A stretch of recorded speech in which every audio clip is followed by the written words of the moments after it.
So we're recording now, and I want to thank all you guys for coming. And for those of you who are watching tomorrow, hope you enjoy it.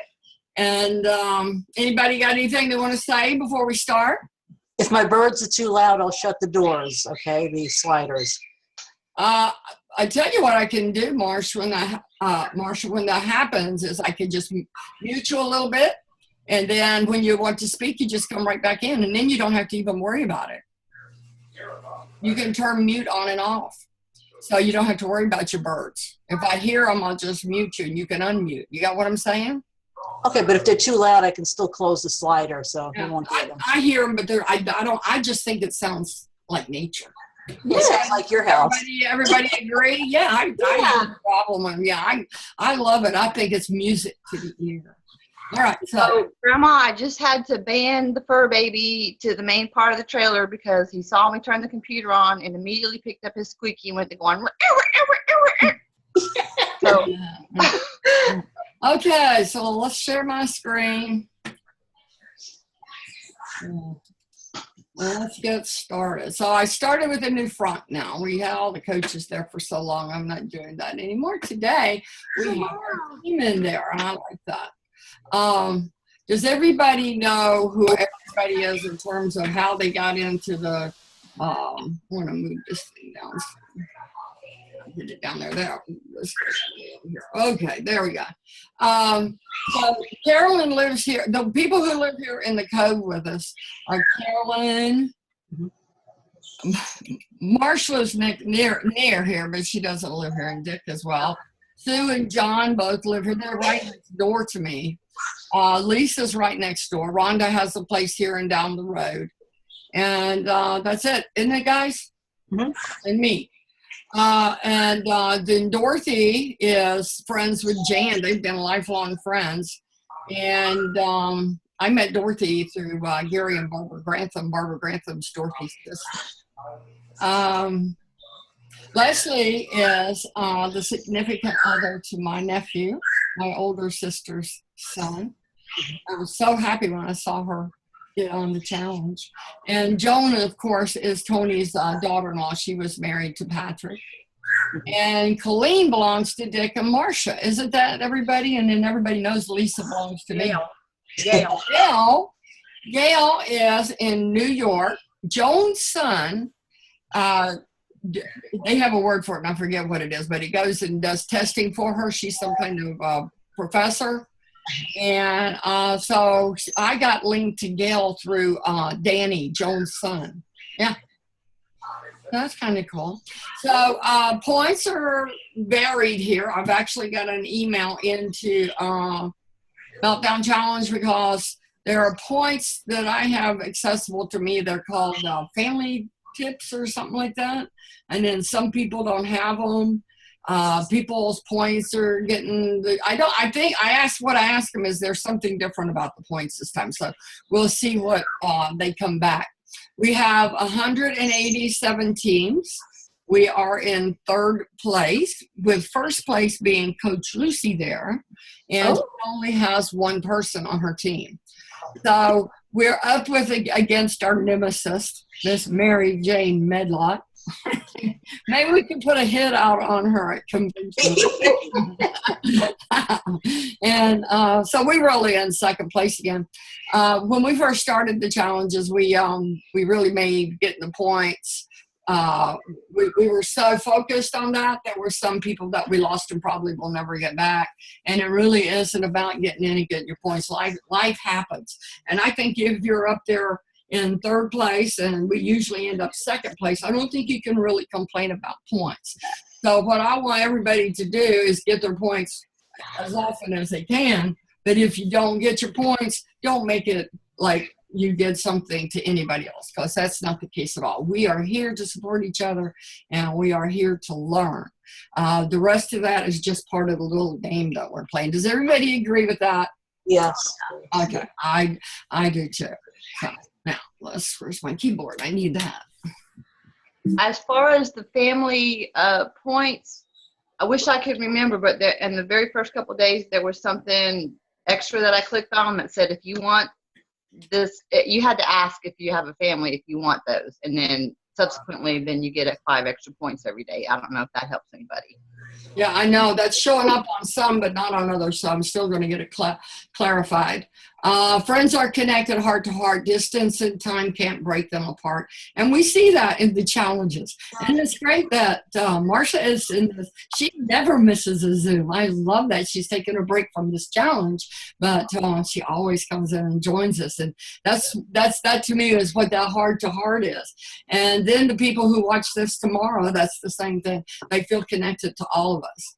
So the unfinished statements tonight are an embarrassing moment I will share with you is, and I put that one in there because of what's in the corner. That's just remember, if we get caught, you're deaf and I don't speak English. I know all of us must have a story that would apply to. Whether we share it or not is a different situation. I catch myself daydreaming about if I could change one thing about human nature. What I am most grateful for today is, and what I most want to share tonight is. So, I think what I catch myself daydreaming about is not working anymore. Yay. I still got a few months. I didn't even know I was going to go there, but it's the truth. I guess they call it the service, it must be wrong or something. But up at the gate, I'm just thinking September 24th. September 24th. Ooh, that's not far away. I know, no. I get my 10 years in and keep my benefits, and I never have to leave home and leave Tony here to clean the house and stuff without me. So that really is. I daydream about that a lot. So who else go next? I will. If I could change one thing about human nature, I would say jealousy and greed. But jealousy, I would change a lot of things in life. That's it. Who's Good next? thought. Good thought, Tony. I didn't dream about golf, but that's a You know, jealousy and envy. Jealousy and envy. They go hand in hand. They're twins. Yeah. I'd change that if I could. Yeah. Who's next? I'll go. Okay. I catch myself daydreaming about how can I help my family all the time. Yes. How can I buy them a home? How can I make their life easier? I try all the time to think of ways to help them. That's my daydreaming. Maybe I'll hit on the lottery and I'll really be able to help them. Oh, that's nice. And I want to share this. Something happened to me for the last few months. I have had a rash on my back that itches me like crazy, and I couldn't get rid of it no matter what I put on it. So Dawn put coconut oil and thieves and all kinds of stuff on it when I was downstate, and I finally decided to go to a skin specialist. Uh-huh. I went to the skin specialist, and he said, "You have a pinched nerve in your neck." Wow. So I went and I got an x-ray.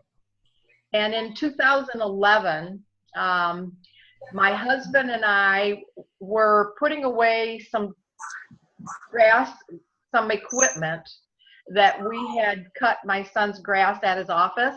Uh-huh. And my husband went around the house, and I was running to open up the door on our little garage in the back. And I laid down the weed whacker, and I tripped over it.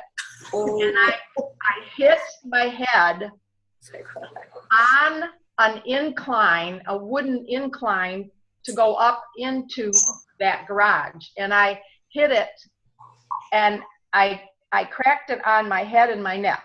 Oh. And I never went in to have it x-rayed or anything. And so it's caused from an injury to the 6th and 7th vertebrae. And I am very grateful that I never have pain. I have a burning.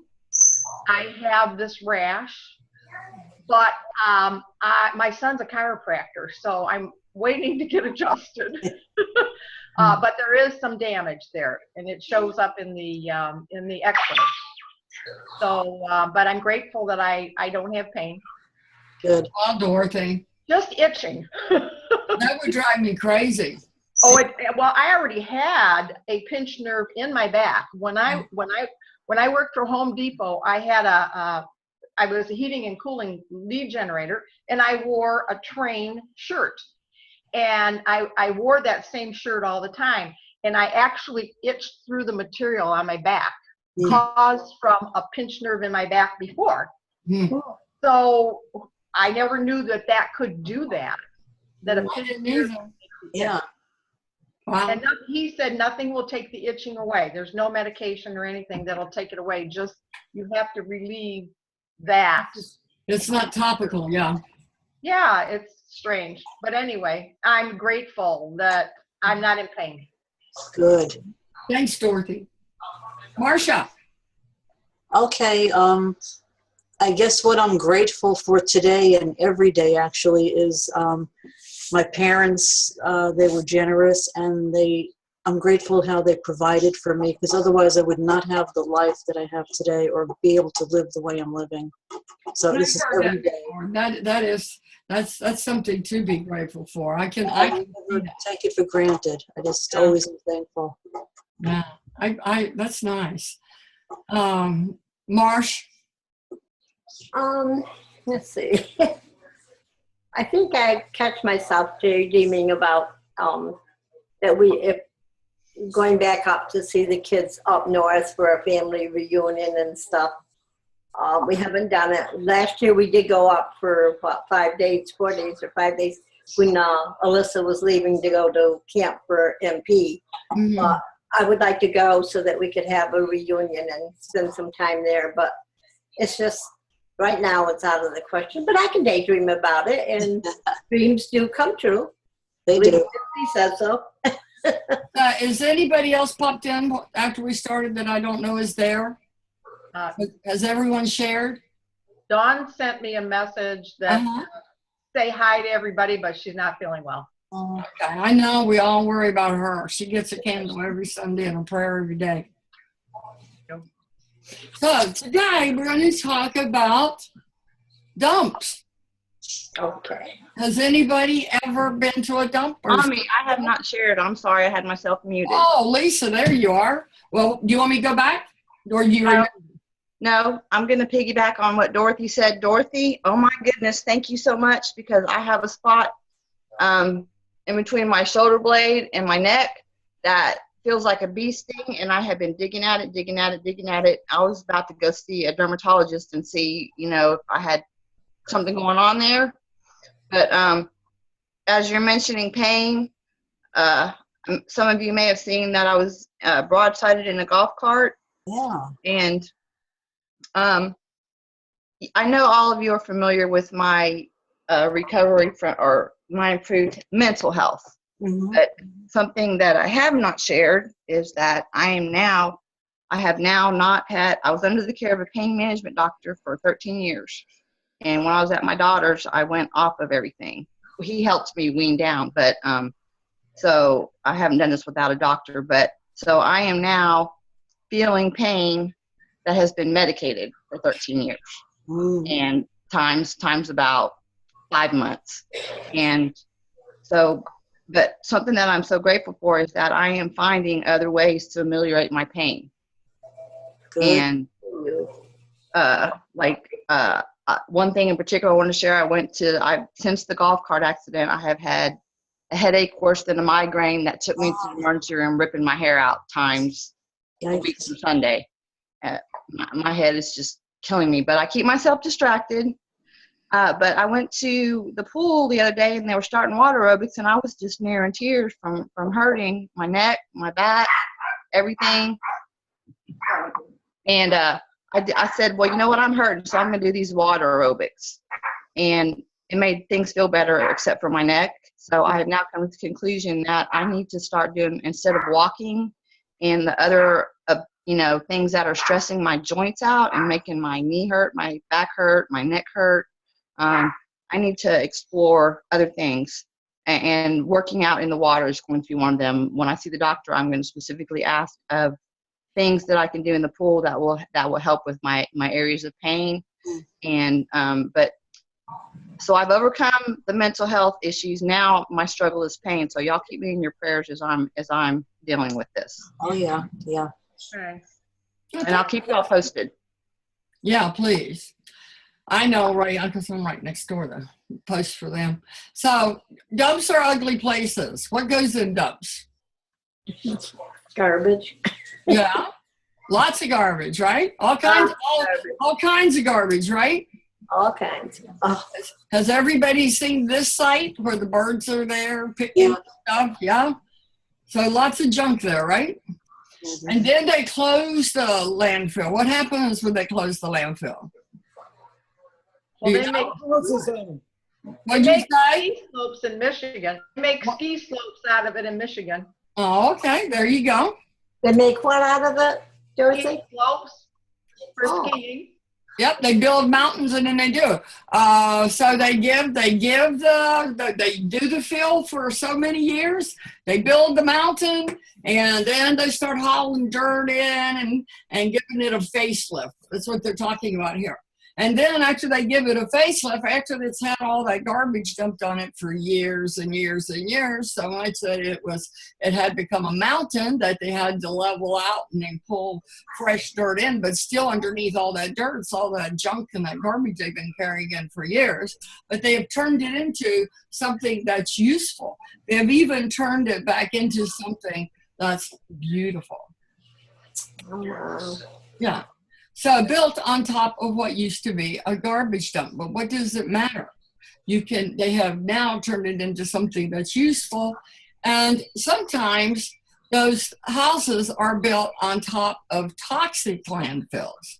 Now, what this has to do with us is the emotional trauma we suffer as children not only shapes us in our emotional lives as adults. Look at her, isn't she adorable? Yeah. But it also affects our physical health, longevity, and overall well-being. When do you think we start dumping stuff into our landfill, huh? This was my point. I mean, when you're a teenager, you remember everything that you went through. Some people went through more than others. Some people had more than others. Some people experienced a better life than others. But in every life, we know there's trials and tribulations. But there are things that we've brought into our life that still aren't in our life. Tony was a smoker, but he doesn't smoke anymore. The food is so plentiful now. Alcohol is introduced at some particular time. Would this not equate to the junk that they throw in landfills? Definitely. Okay. And That then, goes into our water supply also. Exactly. And then there's the illegal drugs that people have used over the years or periodically or once in a while. That's not necessarily good inside our bodies. Then we go and we get married and we have kids. And as much joy as that brings, it brings us much pain and hard work. So we have all of that put inside of our landfill as well over the years. And then we have our aging parents that we take care of. And some people aren't to that point yet, but it is true, isn't it, Dorothy? Does it not pile on? Isn't that cute? Yes. And then we got those next generations. So this picture speaks to both of those. So life is full of turmoil, all of it. It's also filled with joy. But what you can do is, instead of, Lisa, that was great that you shared that about the medication, because it's not only illegal drugs that we put in our body that's junk, it's all of the legal medications that they have overprescribed or misdiagnosed over the years that now have littered our landscape. What else litters our landscape? The fact that we don't get up and do as much as we used to do. We have remote controls that work across the room. Why get up and walk? What is the example that we have set for our children in doing all of this? Well, what I love is that what we are doing is we are breaking out of this. We are clearing the land and we are building new, beautiful things. So what does work? Exercise regularly, eat healthy, healthy life, drink plenty of water, reduce your stress. Permanent results come from permanent changes. And that's exactly what I feel like in our challenge, in our lives, all of us that have looked to undo some of the harm that we've already done to our physical being and our emotional being. I'll get to you right now, Lisa. Thank you for holding your hand. But it's a new beginning. It's a new day, and it's our epic facelift that we're doing. Go ahead, Lisa. Can you back up a screen or back up a slide? Okay. I'm sorry, but I am just completely overwhelmed. These Zooms are fabulous, but you have just really outdone yourself. And the where you come up with these, how you lay them out, the pictures, the dialogue, everything is just amazing. But this one in particular, because when I looked at this, I saw eat healthy. I started doing that. And when I started eating healthy, I started learning habits of health. Now I no longer drink simply Mountain Dew. I actually drink water and treat myself with the Mountain Dew. The fact that I got healthy through nutrition has reduced my stress. And now, because my mental health is improved, I have the incentive to move. So what you have right there sums in a nutshell of just the blessing of this and exemplifies why you do what you do. So I just had to break in here and say, thank you. I love you. Well, I'm glad you like the analogy. Does anybody have anything they would like to share on this subject? I would like to share one thing that I happened to hear, that Dr. Oz was going to have a show about food and things that are toxic. And what it was all about was the wrappers that they use for wrapping greasy foods are treated with chemicals. If you can get them to wrap your food in aluminum foil, and I'm sure that this is going to be a big blow up, but it's been knowledge that they've had for quite a long time. But in order to make the paper, the grease not go through the paper, they're treated with a chemical. And the longer you leave your food in those containers, even the things that French fries are in, this is stuff that you buy, like McDonald's or whatever store. Even Starbucks was listed. The faster you can get them out of those wrappers, the better off you are, because those chemicals are leaching into the food. Ew. That is a great tidbit, Dorothy. Thank you very much. I wonder if that's what. Go ahead. I'm I seeing think on that I don't like McDonald's or Starbucks. Yeah. Well, I know the other places do it too, but it's terrible. so let me ask you a question. Does anyone eat out as much as they used to before they started watching their health? Does anybody in the room still eat out as much as they used to? Absolutely not. Isn't that interesting? Because that's true of me too. So tonight, Dick and I have been lately because of doctors and trying to get everything moved in here. But we've been eating like salads and stuff like that when we do go out. but we're all better. We're all so much better than when all of this started for us. We're cleaning our dump. I don't eat out as much because my food's delivered to the house, my Optavia, and it's handy. I love it, yeah. For me, and I'm alone, so that does make a difference. But I know I can go home and I can fix ziti marinara or my brownie or whatever. So I don't eat out as much as I used to. Yeah, that's probably a habit of health right there. When I was staying with Aunt Connie and Uncle Tony, I would go across, because just right across the street, there's a Kentucky Fried Chicken and Taco Bell. But I will say, the other day when I shared about having my food put away in my kitchen, so now when I'm out and starving, I was like, no, I have food at home. I'm not buying fast food, not even, but I haven't eaten French fries ever. Wow. So, yes. I have to admit that whenever I'm with somebody who has French fries, I have to have a couple. I think that's wonderful. But that's Why- better than why a whole not? order. That's I brought great. mom a kid's meal from Wendy's, and I ate a couple of her French fries, and immediately within 5 minutes, my son was going, "What did you do, Lisa?" So She's no, talking about her mother, not me. yeah. Her mother, yeah. Her actual mother. Does anyone else have anything they want to contribute till we get into the little success story here? Everybody's good? All right. So summing up what we just covered and what we're getting ready to watch, life isn't happening to you. Life is responding to you. I don't know if any of you know who this is. Do you remember Elizabeth Smart? Oh, yeah.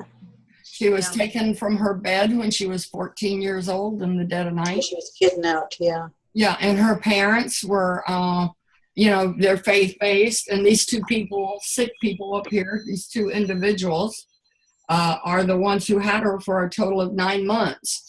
Anyway, the other day I came across an 11-minute video, and it's Elizabeth Smart on a TED Talk. And if you ever want to know you have nothing to feel bad about, after you get through listening to her, you're going to be grateful for everything you have in your life. If the 11 minutes is too much for you, just feel free to go ahead and get out. Let me crank it up here.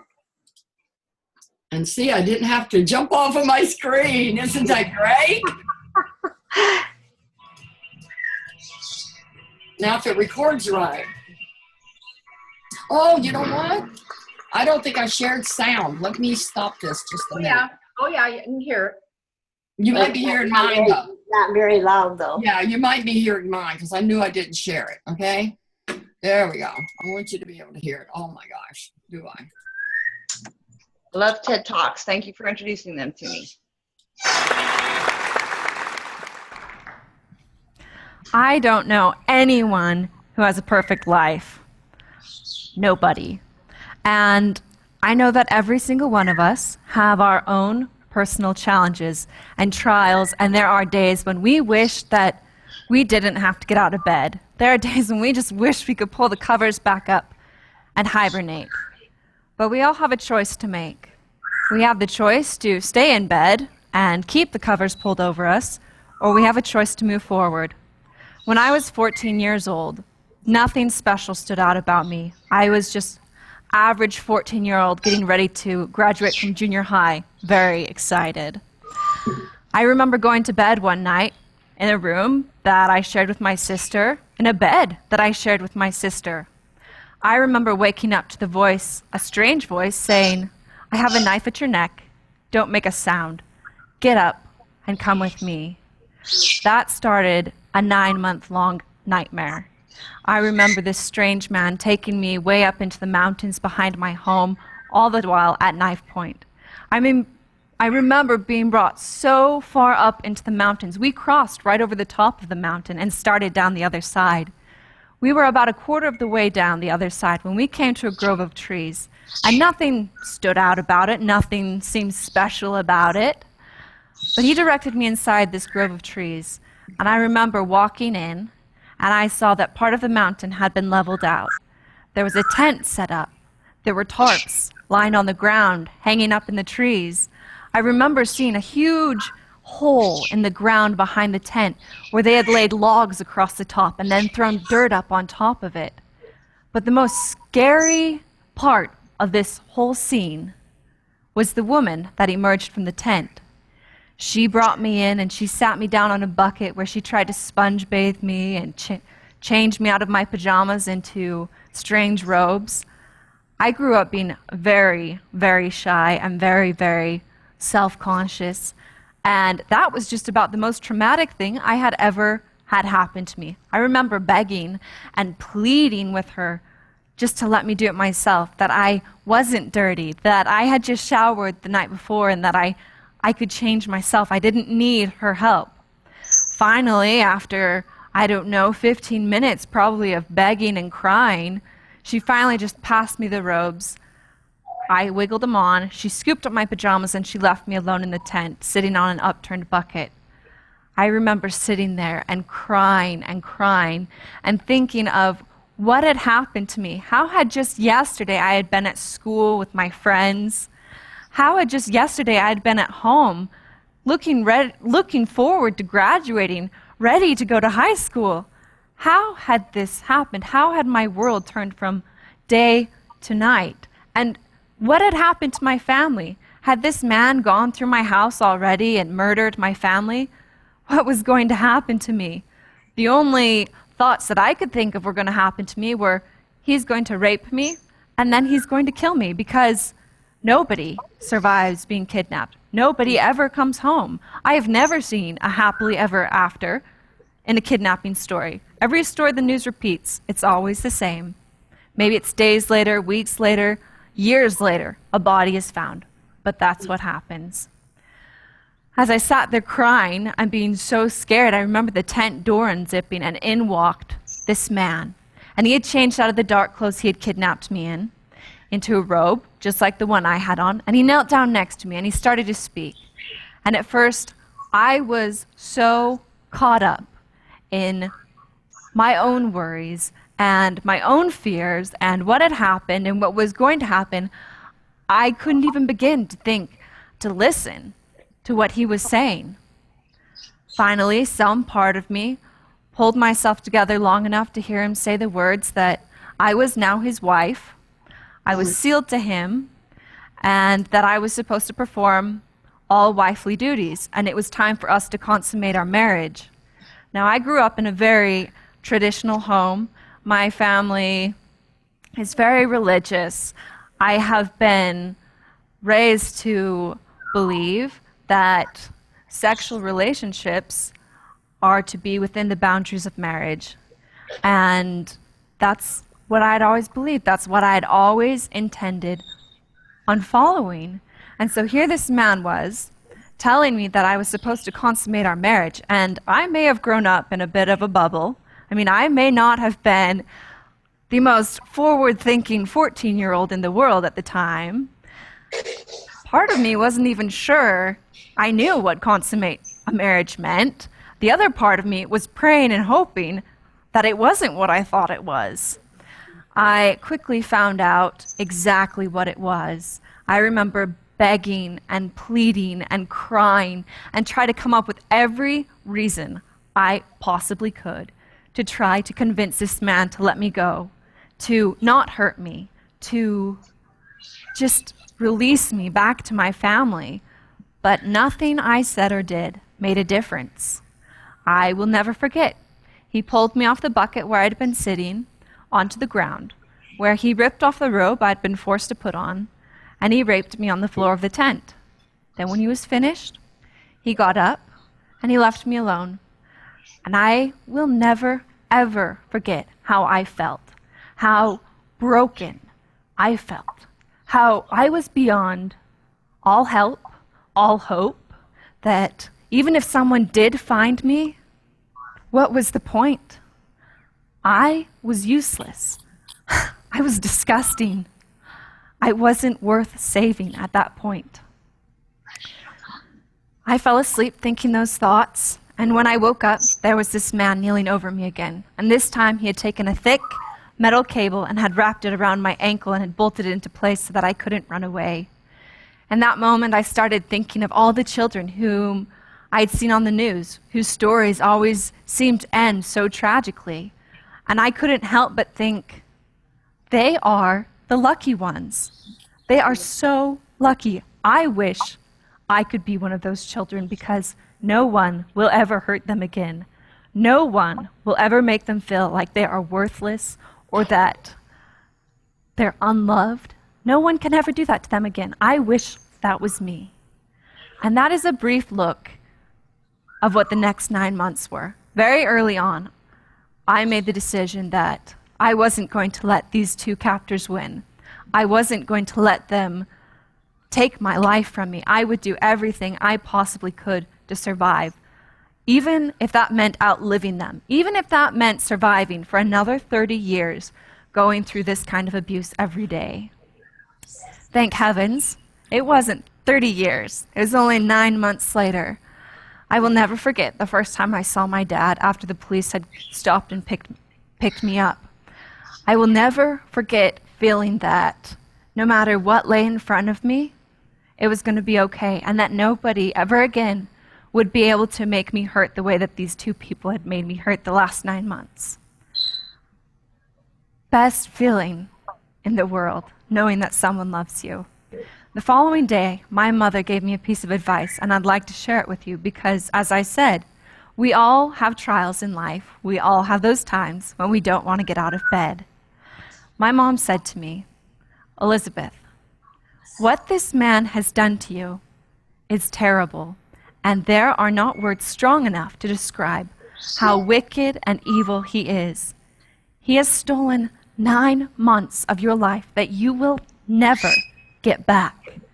The best punishment you could ever give him is to be happy, is to move forward with your life, because by feeling sorry for yourself and holding on to the past and dwelling on what's happened to you, that's only allowing them more control, more power, steal more of your life away from you. So don't let that happen. Justice may or may not be served. Restitution may or may not be made, but don't you dare give them another second of your life." I have tried to follow that advice every day since then. I am a long ways from following it perfectly, but then again, what daughter is perfect at following her mother's advice? But I know that we all have a choice. I know that when we are faced with trials, we have a choice. We can give in and surrender, or we can fight and we can move forward. And as I've been able to go out and share my story and speak with different people, I've learned so much. I have come to a point in my life that I can say, although I would never wish it upon myself, and I certainly never would wish it upon anyone else, I'm grateful for what has happened to me because of what it's taught me, because of the perspective it's given me and the empathy I've felt for other survivors. I'm grateful that I can make a difference. I'm grateful that I can speak out, and especially for victims of sexual abuse who haven't been able to speak out for themselves yet. It is so traumatic. It is so scary coming forward and saying, I was sexually abused. I was hurt. Someone stole something from me that I'll never get back. But I have to tell you, it is so important to come forward and share your stories and speak out about it, even if it's not to your community, even if it's not on a larger scale, but at least to law enforcement, so that we can stop those people that are out there taking advantage of other people. It is so important. So I have to encourage every single one of you, when you are faced with a trial, don't give up, don't surrender. Move forward, because you never know what you'll be able to do with it. You'll never know the lives you'll be able to touch. I am so grateful to be here with you all today. Thank you so much. Thank you.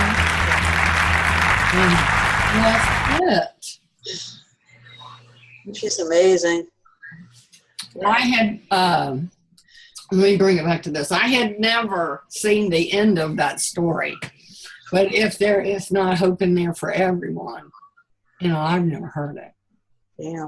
That touched me in a deep and a profound way. Mm-hmm. Get out of bed, clean your gunk.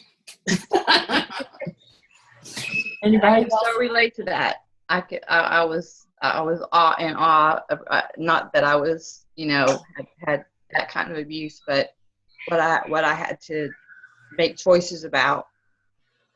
I'm just so grateful, and that's why it's important that I move forward and share. Even a lot of people, like she was saying, that people that are victims of sexual abuse they don't want to share because they're scared they'll be judged.